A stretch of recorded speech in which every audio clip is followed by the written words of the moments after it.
तो आज हम बात करेंगे तालाब किनारे की बातों के बारे में। ये सिर्फ एक कहानी का नाम नहीं है, बल्कि दोस्ती, यादों और जिंदगी के जो मायने बदलते रहते हैं ना, उसको समझने का एक जरिया है।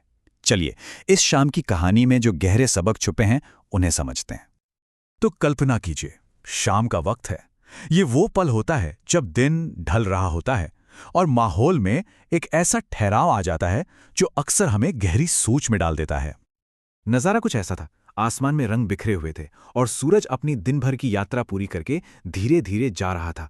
मतलब ये सिर्फ दिन का अंत नहीं था, ये एक नए विचार की शुरुआत भी थी।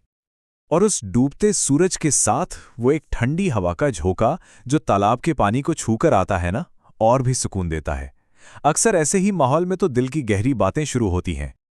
तो इस खूबसूरत माहौल के बीच में कौन थे? 3 पुराने दोस्त, संतोष, गोपाल और शंभू। बस तालाब के किनारे बैठे हुए थे, खामोशी से। वो जो तालाब था ना, वो सिर्फ पानी नहीं था, वो एक आईने जैसा था।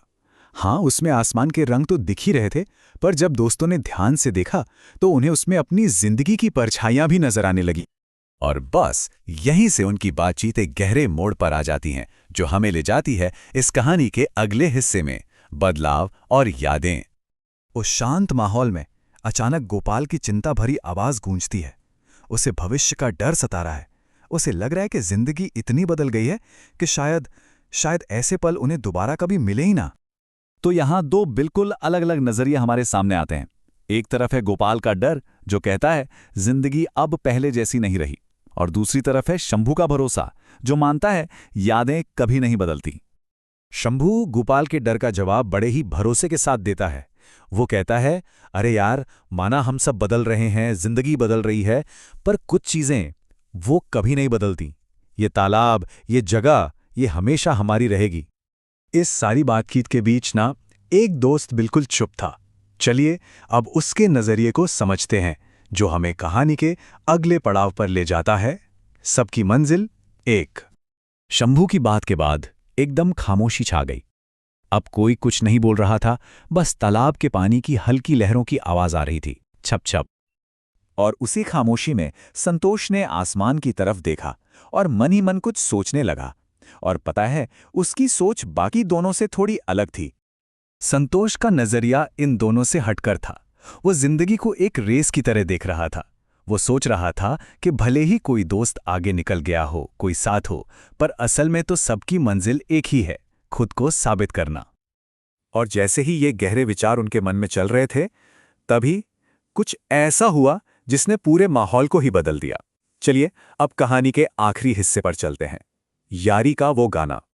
तीनों दोस्त अपनी अपनी सोच में डूबे थे और उनकी परछाइयां तालाब के पानी पर धीरे धीरे हिल रही थीं, जैसे नाच रही हों।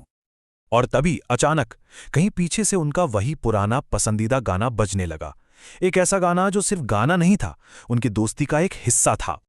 और वो गाना था खतरनाक बचपन। अरे, इस एक लाइन में ही तो उनके सारे पुराने दिन, सारी शैतानियां और सारी की सारी यादें छिपी हुई थीं। उस एक गाने की धुन ने ना सब कुछ बदल दिया। वो चिंता, वो डर, वो गहरी सोच, सब गायब। और उसकी जगह तीनों के चेहरों पर एक सुकून भरी मुस्कान थी। वो मुस्कान इसलिए थी क्योंकि उस गाने में सिर्फ धुन नहीं थी, अरे उसमें उनकी दोस्ती थी, उनकी भूली बिसरी यादें थीं और उनकी साथ में जी हुई जिंदगी बसी थी। वो गाना उनके अतीत का एक जिंदा सबूत था। ये कहानी हमें एक सवाल के साथ छोड़ जाती है। हर दोस्ती का एक गाना होता है ना? वो कौन सी धुन है जिसे सुनते ही सारी पुरानी यादें एक पल में ताज़ा हो जाती हैं? जरा सोचिएगा।